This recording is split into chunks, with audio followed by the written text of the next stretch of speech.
आप सल्लल्लाहु अलैहि वसल्लम ने फरमाया, 3 आदमी ऐसे हैं जिनकी तरफ अल्लाह कभी नजर उठा के क़यामत में नहीं देखेगा और ना उनके गुनाहों को मुआफ करेगा और उनके लिए दर्दनाक अजाब है।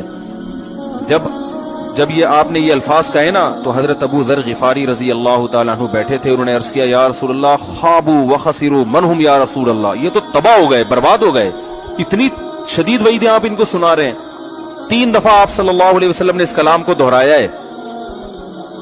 तो आपने फरमाया, अल मन्नान, एक वो शख्स जो एहसान करके जितलाता है, हर एक को बताता रहता है ये मैंने, वो उसको जलील करता है लोगों के सामने।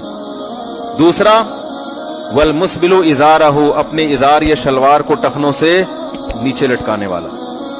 और तीसरा, अल मुनफिकु सिलअतहु बिल हल्फिल काज़िब, झूठी कसम के जरिए अपना माल